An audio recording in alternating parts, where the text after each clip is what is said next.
Hello everyone, welcome back to my channel. आइए आज देखते हैं एक बार निफ्टी और बैंक निफ्टी ने आज के दिन क्या किया और कोई ट्रेडिंग अपॉर्चुनिटी आज के दिन हमको मिली कि नहीं मिली। कल के दिन की अगर डिस्कशन आपको याद हो तो हमने थोड़ा डिस्कस किया था कि फिन निफ्टी में भी शायद फर्स्ट हाफ में थोड़ा मूव कर जाए, सेकंड हाफ में शायद इतनी अपॉर्चुनिटी नहीं दे। और ऐसा ही कुछ हुआ आज, मतलब इतना कोई ज़्यादा मूव मिला नहीं हमको। सेकंड हाफ में किसी ने हीरो ज़ीरो प्ले करने की कोशिश की होगी तो ज़ीरो ही हुआ होगा, क्योंकि बहुत ज़्यादा मूव कुछ था नहीं। मार्केट बहुत ही ज़्यादा शांत आज के दिन थी। पिछले कुछ टाइम से फिर निफ्टी ऐसे ही कर रहा है। पिछले एक मंथ की अगर आप एक्सपायरीज देखो तो बहुत ज़्यादा बड़े मूव नहीं है। आज की एक्सपायरी तो थोड़ी ज़्यादा ही डेडली थी। पिछली एक दो एक्सपायरीज में फिर भी थोड़ा सा मूव हमको बीच में कई स्पाइक्स देखने को मिल गए थे, थोड़ा मूव था। लेकिन आज तो बिल्कुल ही मूव नहीं था। देखते हैं क्या रीज़न है, क्या प्रॉब्लम है और आगे क्या हो सकता है, और मेरे हिसाब से क्या प्रॉब्लम आ रही है। एक चीज़ मैं बताऊंगा, देखिए फ्राइडे को, ये जो फ्राइडे को हमारी कैंडल बनी है ना निफ्टी की, ये वाली कैंडल, मेरे हिसाब से इसने काम खराब कर दिया सारा का सारा, मेरे हिसाब से। उसका रीज़न मैं अभी बताता हूँ आपको। इस पर्टिकुलर कैंडल ने, मार्केट आ रही है ऊपर, उसका लोअर हाई लोअर हाई हो लोअर हाई बना के नीचे की तरफ आई, ठीक है। इस पर्टिकुलर जोन में जहाँ पे हमने पहले ही इतना ज़्यादा टाइम स्पेंड कर दिया हुआ है और ये कंजेशन जोन है, सबको पता है। यहाँ ना बायर ना डोमिनेट कर रहे थे ना सेलर डोमिनेट कर रहे थे। उस जोन में इसने पूरा जोन एक ही कैंडल के अंदर कवर कर दिया। फ्राइडे के दिन मार्केट खुलती है गैप अप और उसके बाद थोड़ा ऊपर जाने की कोशिश करती है, और काफ़ी, अगर आपको फ्राइडे को याद हो तो मार्केट ने काफ़ी डायरेक्शन चेंज करी थी, काफ़ी जिगजैग मूव्स उस दिन मिले थे। इवेंचुअली मार्केट हो गई ऊपर। उसकी वजह से क्या हुआ, ये जो हमारी सेलिंग आ रही थी इसको फॉलो थ्रू नहीं मिला। ये कैंडल अगर कहीं यहाँ कहीं क्लोज हो गई होती और उसके बाद हमारे को फिर ये जोन निकल जाता तो हमारे को बहुत अच्छा मूव यहाँ पे देखने को मिल जाता। ऐसा नहीं है कि मैं बेरिश हूँ, मैं सिर्फ ट्रेडिंग अपॉर्चुनिटीज़ की ढूंढने की बात कर रहा हूँ। अब हमको दिख रहा है यहाँ से ऊपर से ट्रेंड लाइन आ रही है। अब ट्रेंड लाइन आने की वजह से अब या तो इसको ये ब्रेकआउट दे दे, ठीक है जी। ब्रेकआउट देने के लिए हमारे पास चाहिए बाइंग, या तो बाइंग हो जाए या फिर शॉर्ट कवरिंग आ जाए। किसी तरीके से तो हमको एक तरीके का मूव मिला ना ऊपर की तरफ को। अब वो हमको मिलेगा इस लेवल के ऊपर ही। जब तक ये ट्रेंड लाइन ऊपर से नीचे चलती आ रही है इसको ऐसे ही रिस्पेक्ट करता जाएगा। कल के दिन जब मैंने ये वीडियो बनाई थी तो उस टाइम मैंने इस कैंडल को देखा था और मुझे लग रहा था यहाँ पे यार कितनी स्पेस है, शायद मार्केट कल के दिन ऊपर नीचे कुछ करे। लेकिन आप कमाल की बात देखिए कि मार्केट ने उस जगह के अंदर भी एक कैंडल बनाने की स्पेस ढूंढ ही ली है। अच्छी और बुरी बात क्या है? अच्छी बात तो ये है कि कम से कम हम इस नैरो रेंज के ऊपर पिछले 2 दिन से क्लोजिंग कर रहे हैं, थैंक गॉड। तो याद हो, अगर आपको याद है लास्ट टाइम हमने इस नैरो रेंज को निकाला था तो उसके बाद काफ़ी अच्छा मोमेंटम आया था कुछ दिन। इस बार नहीं आ पा रहा कुछ, ये ऊपर से ट्रेंड लाइन आ रही है, रेजिस्टेंस है। अब मार्केट कॉन्टीन्यूसली तो ऊपर नहीं भागती जाएगी, कहीं ना कहीं तो ब्रेक लगाएगी। अभी इसने ब्रेक लगाया हुआ है कुछ दिनों से, तो ठीक है। तो मार्केट अब क्या कर रही है, अभी इस रेजिस्टेंस को ये कॉन्टीन्यूसली फेस करती जा रही है, राइट। जब तक ये इस रेजिस्टेंस को ऊपर नहीं निकालेंगे, और ऊपर निकालने के बाद आपको 1 2 और 3, ये जो रेजिस्टेंसेस हमने स्विंग्स बनाए हैं, ये हमारे प्रॉब्लम क्रिएट करेंगे। ये हमारे टारगेट हो सकते हैं ऊपर की तरफ के। ये अब एक ही दिन में तो इतना बड़ा कैंडल नहीं बनाने वाली, ऑफ कोर्स, मतलब इसको यहाँ से ट्रैवल करेगी तो यहाँ पे हर्डल्स लेगी। तो मुझे लगता है आने वाला कुछ टाइम अगर ये ऊपर की तरफ मार्केट गई, हो सकता है मार्केट थोड़ी सी स्लो चले, हो सकता है मार्केट थोड़ी सी स्लो चले, बहुत ज़्यादा बड़ी ट्रेडिंग अपॉर्चुनिटीज़ हमको ना मिले। हो सकता है गैप अप गैप डाउन में भी काम कर दे अपना ये। अब नेक्स्ट चीज़, अगर डाउन साइड को देखें, डाउन साइड को आते हैं तो फिर हमारी वही प्रॉब्लम आती है। डाउन साइड को अगर हम आते हैं तो एक तो पहले ये जोन को हमको निकालना पड़ेगा नीचे की तरफ, और उसके बाद फिर हमारा ये नीचे जो हमने जहाँ पे ये इसका लो बनाया था जो हमारा 19300 का, इसको निकालना पड़ेगा। उसके बाद जाके कहीं हमको खुला नीला आसमान मिलता है घूमने को। तो ये थोड़ा, या तो ये इस जोन को निकाले या ये इस पर्टिकुलर ट्रेंड लाइन को निकाले। जब तक ये इसको नहीं निकालेगी तब तक हमारा कुछ ज़्यादा मोमेंटम हमको आने वाला नहीं है। लेकिन एक चीज़ मैं ज़रूर बता दूं कि मार्केट अपनी रेंज को शॉर्ट करती जा रही है, थोड़ा छोटा करती जा रही है। और आने वाले टाइम में, अभी नहीं तो थोड़े दिनों बाद, ये डेफिनेटली कुछ ना कुछ बड़ा मूव देने ही वाली है। और उसका सिंपल रीज़न है कि यहाँ पे जितनी भी ये स्क्वीज़ होती जाएगी मार्केट, हमारे ऑप्शन राइटर्स उतने ही ज़्यादा पोजीशन में यहाँ पे एक्यूमुलेट होते जाएंगे। और जब एक्यूमुलेट होंगे तो मार्केट उस एक तरफ का मूव देती है। हमें ऐसा लगता है कि ऑप्शन राइटर्स यहाँ पे सिर्फ वीकली पोजीशन बना के बैठे हैं, लेकिन ऐसा ज़रूरी नहीं है। ऑप्शन राइटर मंथली पोजीशंस वाले भी होते हैं और अगले मंथ की पोजीशंस वाले भी होते हैं, और काफ़ी ऑप्शन राइटर होते हैं। एक बार मैं ओपन इंटरेस्ट पे आता हूँ तो थोड़ा सा आपको वहाँ पे दिखाता हूँ एक बारी। तो ओपन इंटरेस्ट अगर आप देखो, हमारा निफ्टी का ये दिख रहा है हमारे को, तो 10th अगस्त का दिख रहा है। अगर मैं इसको मंथ एंड का भी लेके जाऊँ ना, तो यहाँ पे भी आपको ठीक ठाक ओपन इंटरेस्ट देखने को मिलेगा, क्योंकि कम नहीं है ये। तो यहाँ पे भी लोग पोजीशन बना के बैठे हुए हैं, काफ़ी लोग बैठ जाते हैं पहले ही पोजीशन बना के पूरे पूरे मंथ की। 17 नेक्स्ट वीक का देखो, नेक्स्ट वीक का देखो कितना बड़ा ओपन इंटरेस्ट खड़ा हुआ है। ठीक है ना, ये 9-10 लाख कॉन्ट्रैक्ट तो हमारे ऑलरेडी 19,600 पे खड़े हैं। 10 lakh contract, 10 lakh contract almost हमारे कॉल साइड के हैं, ऑलमोस्ट 9.5 लाख से थोड़े ज़्यादा पुट साइड के हैं। नेक्स्ट वीक का, इस वीक की तो मैं बात ही नहीं कर रहा। ठीक है ना जी। और अभी वीकली एक्सपायरी में अभी भी 2 दिन बचे हैं। आज ट्यूसडे हुआ है, कल वेडनेसडे और फिर थर्सडे। और थर्सडे को हमें पता है आरबीआई की मॉनेटरी पॉलिसी कमेटी की मीटिंग है। यूजुअली मार्केट ऐसा करता है, मैंने पिछले कुछ टाइम से देखा है, मार्केट आरबीआई की मॉनेटरी पॉलिसी कमेटी के उससे पहले थोड़ा सा कॉशियस हो जाता है। एक्सपेक्टेड है, मेरे को नहीं लगता कि कल के दिन भी शायद कोई बहुत बड़ा मूव आएगा, तो थोड़ा सा ध्यान से ही ट्रेड करना, लेवल टू लेवल ही ट्रेड करना। आज के दिन अगर आप देखो मार्केट, बैंक निफ्टी फिर दोबारा उसी रेंज के अंदर आके बैठ गया, फिर दोबारा उसी रेंज के अंदर। ये हमने ये ट्रायंगल सा बनाया था, मैं इसको थोड़ा सा ब्रॉड करूंगा तो फिर बताता हूँ। तो बैंक निफ्टी फिर दोबारा वही 44,800 और 45,000। आप कमाल देखिए, आज के 126 पॉइंट अप होने के बावजूद मार्केट फिर भी वहीं का वहीं है। और एक चीज़ और फिर दोबारा डिस्कनेक्ट था। कल के दिन बैंक निफ्टी पॉजिटिव था, सॉरी निफ्टी पॉजिटिव था, बैंक निफ्टी नेगेटिव था। आज दोनों ने रोल रिवर्स कर दिया। 15 मिनट्स में आते हैं, देखते हैं इंट्राडे में क्या अपॉर्चुनिटी थी और क्या नहीं थी अपॉर्चुनिटी। तो देखिए मार्केट खुलता है, उसके बाद खुलने के बाद थोड़ा सा ये नीचे आने की कोशिश करता है। निफ्टी ने काफ़ी जोर लगाया आज नीचे आने के लिए। बैंक निफ्टी फिर थोड़ा सा ऊपर जा रहा था और फिर निफ्टी भी थोड़ा ऊपर जा रहा था, तो इस करके प्रॉब्लम आती है। अब आप ये देखिए कि 19,600 का लेवल हमने ये जो है मेन डिस्कस किया था, राइट। इसीलिए इनका आपस में एक दूसरे के साथ मिल के चलना ज़रूरी है। 19,600 से हमने कहा था ये मेक और ब्रेक लेवल है, जब तक इसके नीचे चलेगा या इसके ऊपर चलेगा 50-60 पॉइंट या 40-50 पॉइंट्स, तो उसके बाद ही हमारे को थोड़ा बड़ा मूव मिलने वाला है। ठीक है जी। अब अगर ये इसके नीचे जा रहा है तो होना चाहिए आइडियली कि फिर निफ्टी और निफ्टी भी अपने मेजर लेवल के नीचे रहें, तभी हमारे को अच्छा मूव मिलेगा। नहीं तो दोनों एक दूसरे के साथ क्लैश करेंगे। फिर निफ्टी हमारे 20,000 लेवल को ब्रीच करके उसके ऊपर खड़ा हो जाता है। अब प्रॉब्लम क्या आती है, 19,600 राइट के लेवल के कॉल राइटर्स इसको ऊपर जाने में प्रॉब्लम क्रिएट करेंगे, और फिर निफ्टी के 20,000 लेवल वाले पुट राइटर्स इसको नीचे आने में प्रॉब्लम करेंगे। तो दोनों एक दूसरे के लिए बैरियर बन के खड़े हो जाते हैं। ये नीचे जाता है तो इसका बैरियर हिट हो जाता है, फिर निफ्टी ऊपर जाता है तो इसका बैरियर हिट हो जाता है, और इसीलिए क्लैशिंग होनी शुरू हो जाती है, और इसीलिए हमारे को कोई बहुत अच्छा ट्रेड मिलता नहीं है। मैं अपने थोड़े से एक्सपीरियंस के साथ आपको बताता हूँ पिछले कुछ मंथ के। अगर ऐसा सिनेरियो हो जाए तो मैं आपको एक चीज़ ज़रूर सजेस्ट करूँगा, बैंक निफ्टी या फिर निफ्टी वगैरह छोड़ के निफ्टी में ट्रेड करना शुरू कर दीजिए। अगर ऐसा कोई पर्टिकुलर डे आता है जिस दिन साइडवेज हो या कुछ हो, मैंने अक्सर देखा है निफ्टी बैंक निफ्टी के कंपैरेटिवली फिर भी मूव दे देता है और रिलेटिवली सेफ होता है, स्टॉप लॉस भी थोड़ा छोटा ही मिल जाता है आपको। ठीक है जी। तो यहाँ पे क्या हमारी ट्रेडिंग अपॉर्चुनिटी थी, ट्रेडिंग अपॉर्चुनिटी यही थी, हमारा फर्स्ट 15 मिनट का कैंडल ब्रेक, या अगर आपने किसी ने 5 मिनट के हिसाब से भी चला होगा, तो मार्केट जैसे थोड़ा नीचे आई तो इसने नीचे की तरफ डाउन टर्न को थोड़ा सा अच्छा मूव दिया था। अदरवाइज ये मतलब अगेन 19,600 के अब ये नीचे ही आके यहाँ पे खड़ा हो गया है। तो अब यही हमारे लिए अब है जो भी है। अब हम आते हैं बैंक निफ्टी के ऊपर। बैंक निफ्टी को भी 1 डे में देख लेते हैं, फिर ये ट्रेंड लाइन को दोबारा से ड्रॉ कर लेंगे एक बार, राइट, क्योंकि ये ट्रेंड लाइन कल की थी। आज इसको दोबारा से ड्रॉ कर लेंगे, इसको डिलीट कर देते हैं, और मैं एक लाइन दोबारा से लगा देता हूँ यहाँ पे इस लेवल के आसपास, क्योंकि यही हमारा मेन था नेक लाइन जो हम कह रहे थे। और मैंने पीछे आपको अगेन यहाँ पे एक पैटर्न बनता हुआ दिखाया था, ये देख लो आप।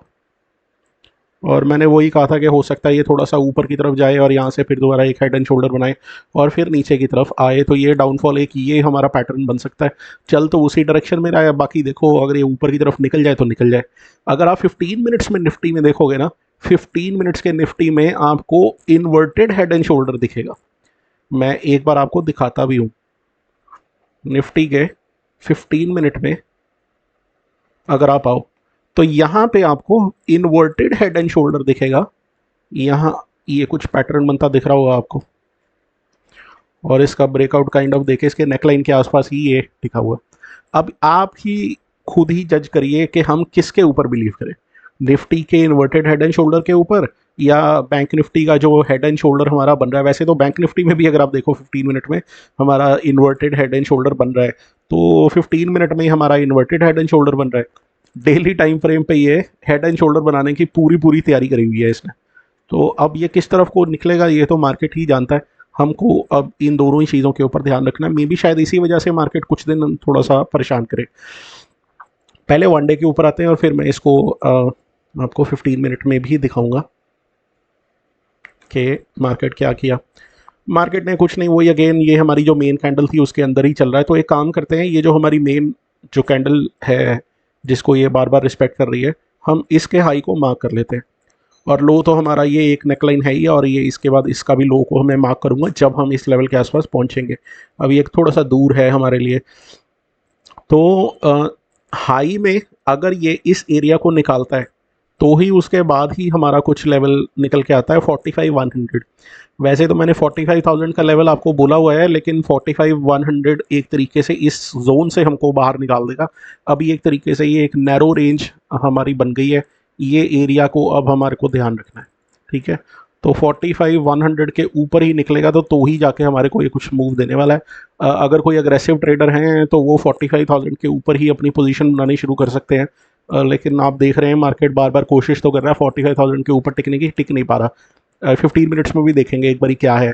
अच्छी बात इसमें क्या हुई है, एक चीज़ तो मैं ज़रूर बोलूँगा कि स्क्वीज़ होता जा रहा है ये। अगर आप इसकी बॉडी देखो स्क्वीज़ होता जा रहा है सॉरी। तो ये भी आने वाले टाइम में कुछ अच्छा मूवमेंट देगा। अभी हम एक बारी ओपन इंटरेस्ट देखेंगे इसका भी, तो ये भी अच्छा मूवमेंट हमारा दे सकता है। इसमें नीचे आपको ये 44,800 का लेवल ही मार्क करके रखना है। नीचे की तरफ अगर ये टूटा तो ही हमको थोड़ा सा बड़ा मूव नीचे की तरफ देखने को मिल सकता है, अदरवाइज ऊपर तो हम 45,000 के ऊपर ही निकलेंगे। मेरा ऐसा मानना है। 45,000 ना 2 बार कर चुका है ये। अब मैं ये मानता हूँ कि एक रेजिस्टेंस जब बार बार टेस्ट होता है तो वो वीक हो जाता है, ठीक है, या एक सपोर्ट जो बार बार टेस्ट होती है तो वो वीक हो जाती है। तो एग्जांपल अब मैं यहाँ समझाता हूँ आपको। मान लीजिए यहाँ पे सेलर थे, राइट, ये सेलर का ही जोन है। यहाँ पे सेलर थे, फर्स्ट टाइम सेल करके लेके आए मार्केट को, ठीक है, मार्केट दोबारा ऊपर आ गई। नेक्स्ट टाइम अब इनके पास पैसा भी कम होगा और हो सकता है थोड़े से एक कुछ शॉर्ट सेलर्स और आ जाएं। उन्होंने फिर दोबारा कोशिश करी, थर्ड टाइम मार्केट फिर ऊपर की तरफ निकल रही है, फोर्थ टाइम फिर वो 45,000 के पास जा रही है। तो ये जो सेलर्स यहाँ पे बैठे हैं ना, ये अपनी पोजीशन में ज़्यादा प्रॉफिट कमा नहीं पा रहे होंगे, और बार बार जब मार्केट इनको आके टेस्ट करती है तो इनमें भी फियर आ जाता है कि हाँ मार्केट आज नहीं तो कल इनको निकालेगी ही निकालेगी। दूसरा, इट इज़ ऑब्वियस, आप पैसे फंडिंग और इन सब चीज़ों के हिसाब से भी देखिए, अपने हिसाब से ही देखिए। अगर आप एक पोजीशन बनाते हैं, आपने एक पोजीशन बनाई, उसमें आपको एक बार प्रॉफिट है, ठीक है, थोड़ा सा उसने दे दिया, वो फिर रिवर्स आ गया। सेकंड टाइम जब आप पोजीशन बनाओगे आपको डर लगेगा सेम पोजीशन बनाता है, क्योंकि आपको लगा मैंने लास्ट टाइम पोजीशन बनाई थी, मेरे को प्रॉफिट थोड़ा बहुत दिखाया था लेकिन रिवर्स हो गया। नेक्स्ट टाइम वो और भी कम प्रॉफिट दिखाता है, थर्ड टाइम और भी कम प्रॉफिट दिखाता है। तो एज अ पोजीशन बनाने वाला बंदा आपको यहाँ पे डर लगना शुरू हो जाएगा, आपको लगेगा कि ये ब्रेक ही ना कर जाए ऊपर की तरफ, ठीक है जी। ये 44,800 को रिस्पेक्ट तो कर रहा है, और क्लोजिंग में जैसे देखो आप ऊपर ऊपर की तरफ ही थोड़ा सा शिफ्ट हो रहा है। आज बिल्कुल 40,000 के ऊपर ही इसने क्लोज दिया है। तो कोई बड़ी बात नहीं है कि अगर ये ऊपर की तरफ निकले तो आपको बहुत अच्छा मूव दे दे, लेकिन है अभी जोन के अंदर ही। मेक और ब्रेक लेवल वही है, ऊपर आप इस ट्रेंड लाइन को मार्क कर लो, इसके ऊपर ही हमको बड़ा मूव मिलेगा। नीचे 44,800, जब तक ये नहीं टूटता तब तक नहीं जाना। मार्केट साइडवेज हुआ है, ऐसे में बार बार आपको मार्केट ट्रैप करेगा ऊपर नीचे करके, वॉलेटिलिटी करके। हमको लगेगा कि 5 पॉइंट यहाँ निकलते हैं, 10 पॉइंट वहाँ निकलते हैं। कोई एक्सपर्ट ट्रेडर हैं तो वो कर सकते हैं, बट मैं तो यही कहूँगा कि इस जोन के बाहर निकलने के बाद ही कंफर्म ट्रेड करना। बार बार स्टॉप लॉसेस हिट करा के बार बार 5-5, 10-10 पॉइंट देने से कुछ फ़ायदा नहीं होने वाला। छोटे छोटे प्रॉफिट ही चाहिए लेके चले जाओ, लेकिन इट ऑल एड्स अप। अगर आप मान लीजिए ये अभी थोड़ा सा डाइसी दिन चल रहा है, अगर ऐसे दिनों में अगर आप 1-1 हज़ार 2-2 हज़ार 5-5 सौ रुपये भी कमाते हैं और उतने में भी अपना अकाउंट क्लोज कर देते हैं, हमारे लिए तो भी फ़ायदा है। 10 दिन भी अगर इसके अंदर निकालता है आपका रोज़ का 1 हज़ार रुपया भी हुआ, तो वो 1 हज़ार रुपया कुल मिला के 10 हज़ार रुपया बन जाता है। आपको कॉन्फिडेंस भी आता है, आपका अकाउंट भी खाली नहीं होता और आगे के लिए आपको पता हो है कि हाँ अब मार्केट आज नहीं तो कल मार्केट मूव करेगी ही करेगी, राइट। तो थोड़ा सा हमको इसको देखना है। अब वैसे भी अब तो रोज़ ही एक्सपायरी है, अब कल के दिन हमारी मिड कैप की एक्सपायरी है, तो आज तो फिर फाइनेंस निफ्टी ने सबके अकाउंट खाली कराए होंगे हीरो ज़ीरो वालों के। अब कल मिड कैप की एक्सपायरी कुछ कमाल करती है कि नहीं करती वो तो कल ही पता लगेगा। देखते हैं मार्केट क्या करती है, वो हमको देखना पड़ेगा। लास्ट टाइम जो हमारा मिड कैप का लेवल था 8000 का लेवल था और उसके आसपास ही मार्केट अप एंड डाउन करती रही थी। अच्छे पॉइंट निकाल दिए थे मार्केट ने। थोड़ा सा इसका लेवल का ध्यान रखिएगा, इसको हम देखेंगे बाद में। ओके, एक बार इसको मैं 15 मिनट्स में भी ले आता हूँ और देखते हैं हमारे को इंट्राडे में इसने कोई अपॉर्चुनिटी दी कि नहीं दी। देख के तो लग रहा है कुछ भी नहीं किया इसने, कुछ भी नहीं किया। अगर किसी ने शुरुआती टाइम में इस मूव को पकड़ लिया होगा तो ठीक है। अगर यहाँ पे भी एक 5 मिनट में ना यहाँ पे एक डबल टॉप टाइप सा फॉर्मेशन बना था, शूटिंग स्टार भी बनी थी, यहाँ पे किसी ने डाउनफॉल पकड़ लिया होगा वो भी ठीक है। लेकिन अगर आप इसको निफ्टी के चार्ट के साथ कंपेयर करोगे ना, सेम इसी टाइम पे निफ्टी फॉल कर रहा था और ये जा रहा था ऊपर। मैं एक बार लगा के भी दिखा देता हूँ आपको, ये इस टाइम ऊपर जा रहा है, अभी निफ्टी देखना, इसी टाइम पे निफ्टी जा रहा था नीचे। तो आप किस पे भरोसा करेंगे? इसीलिए प्रॉब्लम आ जाती है हमारे को ट्रेड करते हैं ऐसे साइडवेज डे में। मैं तो यही कहूँगा कि बार बार अलग अलग इंडेक्सेस में ट्रेड मत करो, और ऐसे डेज जब भी हो Nifty should be your choice. Stop loss भी कम लगता है, प्रीमियम ठीक ठाक मूव कर जाते हैं अगर हमारा हिसाब से ट्रेड निकल जाए, और हमारे को डिसेंट से पॉइंट्स उसमें निकल के आ जाते हैं। बैंक निफ्टी में ना थोड़ी ट्रैपिंग ज़्यादा हो जाती है। यहाँ पे आपको अभी 15 मिनट में ही इतने सारे विक्स दिख रहे हैं 5 मिनट की कैंडल में, तो आप सोच ही लीजिए क्या हाल किया होगा मार्केट ने, राइट। तो ये हमारे दो लेवल्स हैं। एक बारी फटाफट से यहाँ पे आके बैंक निफ्टी के ओपन इंटरेस्ट को भी देख लेते हैं। निफ्टी का तो हमने दिया, बैंक निफ्टी के ओपन इंटरेस्ट आप खुद ही देख लो, 45,000 के कॉल और पुट राइटर्स कितने सारे हमारे यहाँ पे क्वांटिटी में खड़े हुए हैं। 60 लाख कॉल राइटर्स खड़े हैं और 42 लाख ही ऑलमोस्ट पुट राइटर्स हमारे यहाँ पे खड़े हुए हैं, और दोनों तरफ से ही हमारा डेटा जो है वो इंक्रीज हुआ है। तो इसका मतलब यहाँ पे मे बी स्ट्रैडल राइटर्स होंगे जो बैठे हुए हैं अभी भी, और इनको अच्छा खासा डिके मिल रहा है। मे बी शायद एक्सपेक्ट कर रहे हैं कि कल के दिन भी मार्केट साइडवेज ही रहेगा, क्योंकि आरबीआई की मीटिंग है और उससे पहले मुझे नहीं लगता कोई बहुत बड़ा मूव आएगा। लेवल टूटा तो अलग बात है, राइट। एक बार ये ना FII-DI का डाटा भी देख लेते हैं, थोड़ा सा इंपॉर्टेंट होता है। हमको पता लग जाता है कि आज के दिन में हमारे दो अनमोल रतन FII और DI ने इन्होंने कुछ हरकत करी या नहीं करी। अब आप ओवरऑल देखो तो यहाँ देखने में बहुत ही कम अमाउंट लग रहा है, और ये है भी कम कंपेयर टू प्रीवियस डेज। अगर आप देखो तो ये 1000-2000 पॉइंट, और यहाँ पे बीच में एक बार तो 20-20 30-30 हज़ार। यहाँ देखिए आप FI इंडेक्स ऑप्शन हमारे थर्सडे 20,000 ऑलमोस्ट 19,500 करोड़ का ये बाय करके गए। हो सकता है इन्होंने अपनी पोजीशन कवर करी होगी, बट यहाँ पे अगर आप देखो तो एक्टिविटी कितनी कम है, बहुत ही कम है इसके अंदर। तो थोड़ा सा यहाँ पे आपको पता लग जाता है कि FII-DI भी कुछ बहुत ज़्यादा कर नहीं रहे। तो सेकंड हाफ में जो हमारी वो एकदम से बाइंग और सेलिंग आती है ना, वो थोड़ा यही ड्राइव करते होते थे, तो वो भी कोई इतना ज़्यादा एक्टिविटी कर नहीं रहे। थोड़ा सा इसको ही हमको ध्यान देना है। क्या ही कर सकते हैं अब इसके बारे में।